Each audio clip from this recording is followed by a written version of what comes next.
Welcome back to my channel. Class 9th में revision चल रहा था, तो आज हमारी रिवीजन की क्लास 3rd है। इसमें हमने फर्स्ट और सेकंड क्लास के अंदर जो चैप्टर फर्स्ट नंबर सिस्टम के मेन टॉपिक्स थे उनका हमने रिवीजन किया। आज हम 3rd क्लास के अंदर जो कि रिवीजन की चल रही है, इसमें नेक्स्ट टॉपिक है रेशनलाइजेशन, कि किसी भी जो नंबर है इरेशनल उसको रेशनलाइज कैसे करेंगे जिससे कि इरेशनल से वो रेशनल नंबर में कन्वर्ट हो जाए। तो आज पढ़ेंगे हम रेशनलाइज करना।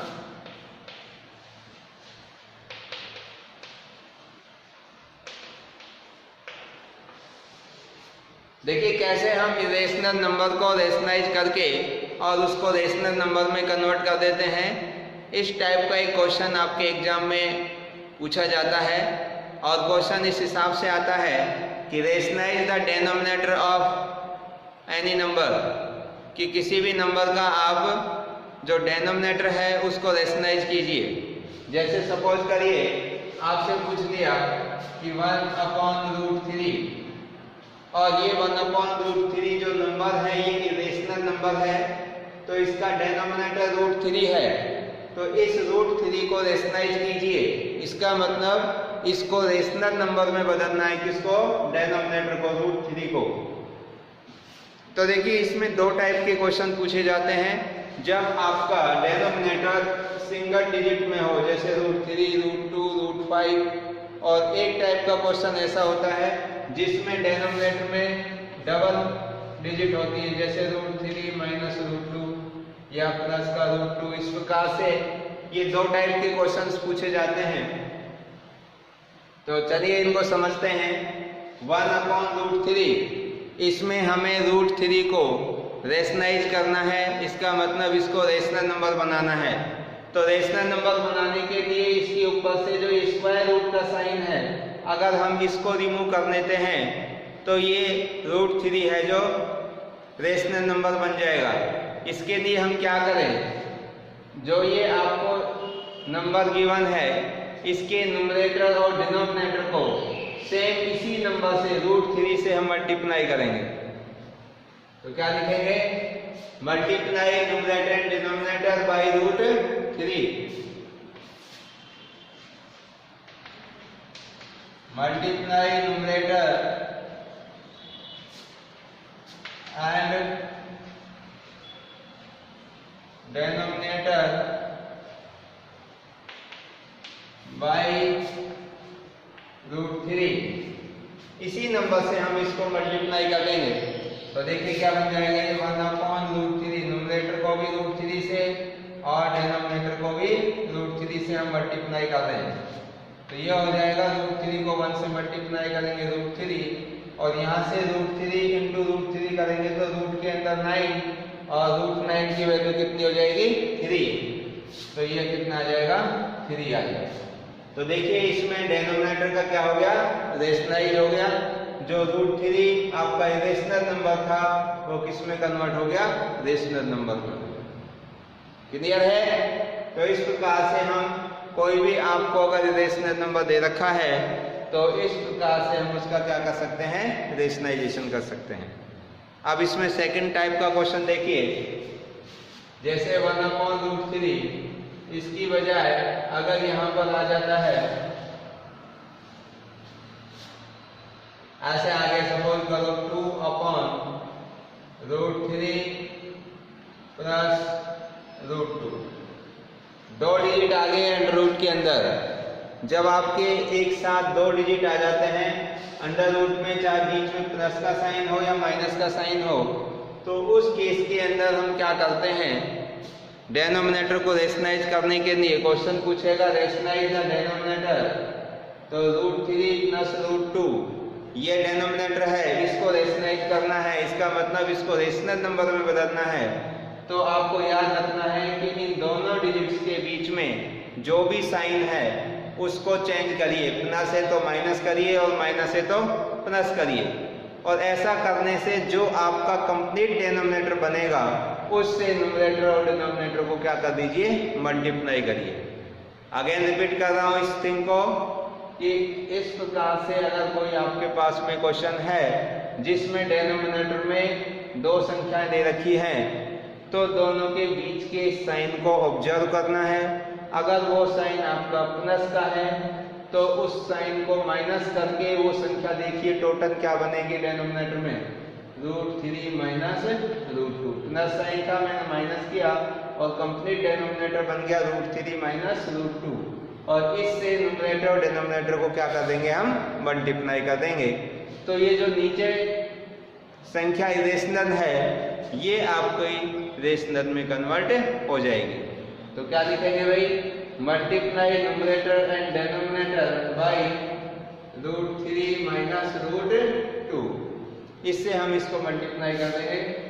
तो देखो भाई क्या बन जाएगा, ये 2/√3 प्लस √2 था, इसके न्यूमरेटर को भी मैं √3 माइनस √2 से मल्टीप्लाई कर रहा हूँ और इसके डिनोमिनेटर को भी √3 माइनस √2। तो ऐसा करने से आप देखेंगे डिनोमिनेटर में एक आइडेंटिटी बन जाएगी, a प्लस बी और a माइनस बी वाली। ये वाली इसमें आइडेंटिटी यूज कर देंगे हम, a प्लस बी और a माइनस बी की, और क्या होती है वो a² माइनस b²। तो यहाँ place of a equal to √3 and place of b equal to √2। तो ये देखिए इसके अंदर आप रखेंगे तो ये आइडेंटिटी किस प्रकार से चेंज हो जाएगी। यहाँ तो रहेगा आपका 2 × √3 माइनस √2 अपॉन में a के स्थान पर यह है, b के स्थान पर यह है, तो a² माइनस b²। जब √3 का स्क्वायर करेंगे तो अंडर रूट हट जाएगा, 3 माइनस a² ये हो गया और b² इसी प्रकार √2 का स्क्वायर करेंगे तो इसका भी रूट हट जाएगा, 2 आ जाएगा और ये क्या हो जाएगा भाई 2 √3 माइनस √2 अपॉन 3 में से 2 गया तो 1। और ये जो 1 है ये आपका रेशनल नंबर है। तो इस प्रकार से हम अगर डिनोमिनेटर में दो नंबर्स दे रखे हों तो उनको रेशनलाइज कर सकते हैं। आगे चलिए, अब इसमें एक लास्ट टॉपिक और बचा है एक्सपोनेंट रूल, उसको और पढ़ लेते हैं। देखिए रेशनलाइज से रिलेटेड जो नेक्स्ट आपकी एक्सरसाइज है उसको आप स्वयं उसके क्वेश्चंस को करके देखिए, क्योंकि ये मैंने ऑलरेडी करा रखी है, और क्वेश्चनों की आप प्रैक्टिस करिए।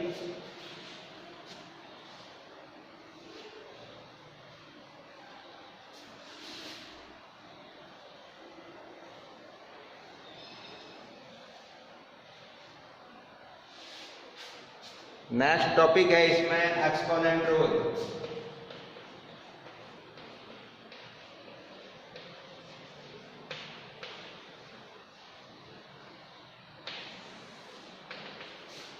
देखिए एक्सपोनेंट्स रूल क्या है, तो इसके अंदर आपको कुछ रूल्स हैं जो एक्सपोनेंट से रिलेटेड हैं, उनको आप समझिए।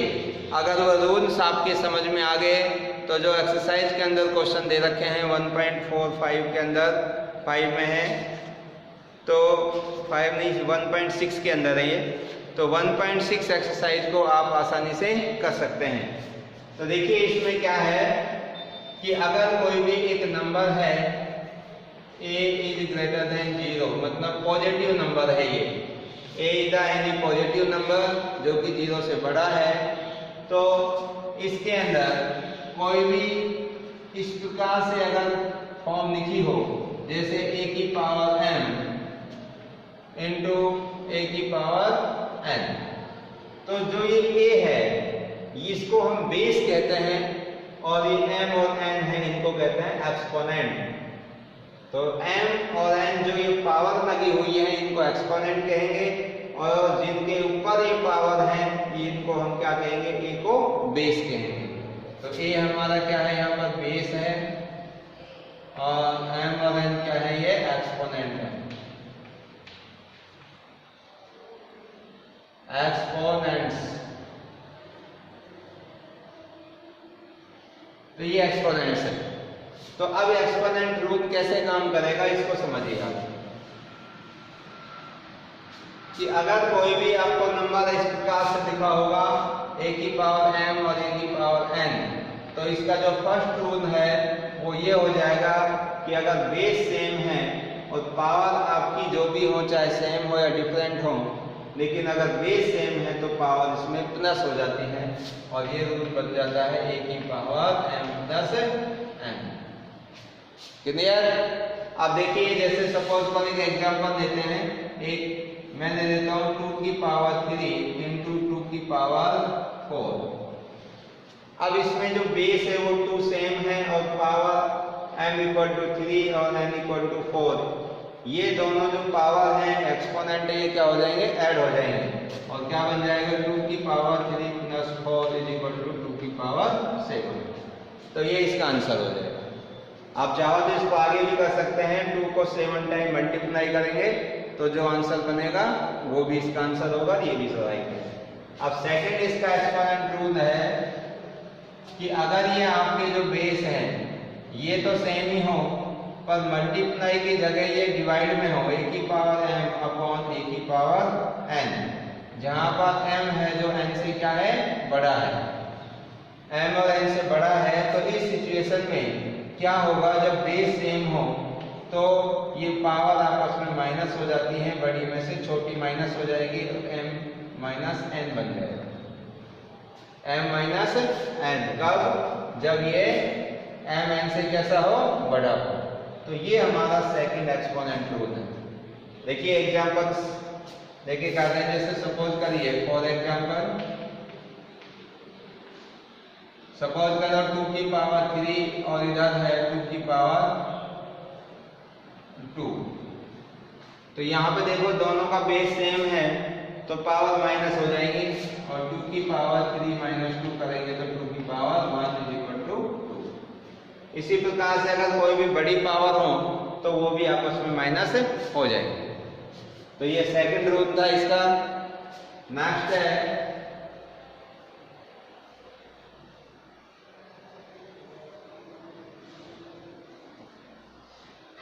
Third rule.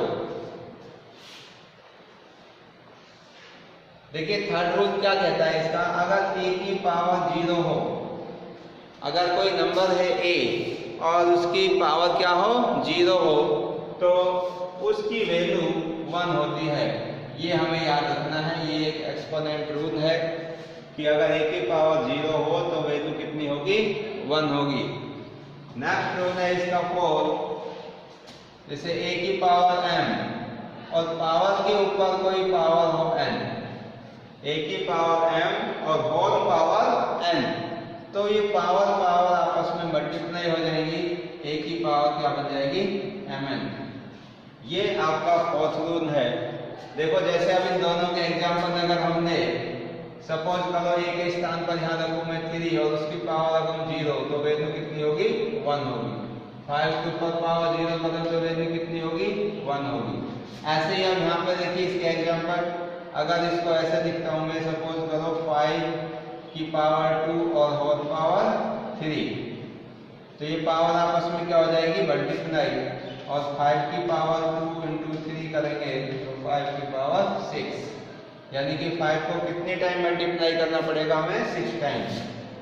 1 2 3 4 5 और ये 6, इन सबको मल्टीप्लाई करके जो आंसर आएगा वो इसकी वैल्यू हो जाएगी। ये इसका एग्जांपल है।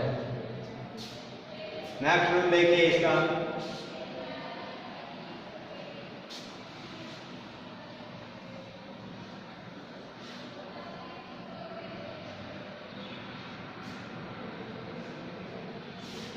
नेक्स्ट रूल है 5, जैसे a की पावर m और b की पावर m। अब यहाँ पे देखिए पावर तो सेम है बट इनके बेस सेम नहीं है। क्या सेम नहीं है भाई, बेस। तो ऐसी सिचुएशन में ये रूल क्या कहता है कि जो बेस है ये तो मल्टीप्लाई हो जाएंगे a b, और पावर आपकी 1 टाइम हो जाएगी। दोनों के ऊपर जो पावर m है उसको 1 टाइम यहाँ पर लिख देंगे और बेस को क्या कर देंगे हम, मल्टीप्लाई। देखिए फॉर एग्जांपल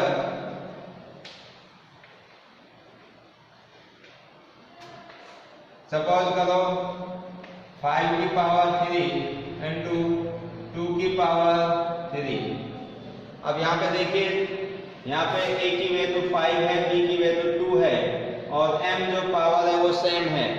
तो इस सिचुएशन में बेस आपका डिफरेंट है, पावर सेम है, तो बेस को मल्टीप्लाई करेंगे और ये हो जाएगा 5 इंटू 2, दोनों को मल्टीप्लाई करेंगे तो 5 इंटू 2 और पावर दोनों जो 3 है वो 1 टाइम रह जाएगा और 5 2 जा 10, 10 की पावर 3। अगर इसको आगे सॉल्व करेंगे तो 10 कितनी टाइम्स आएगा, 3 टाइम्स, और ये वैल्यू आ जाएगी 1000। तो इस तरीके से ये आपके कुछ इम्पोर्टेंट एक्सपोनेंट रूल थे जिनकी हमने स्टडी की है। अब इससे रिलेटेड जो एक्सरसाइज है उसके क्वेश्चंस आप सॉल्व कर सकते हैं।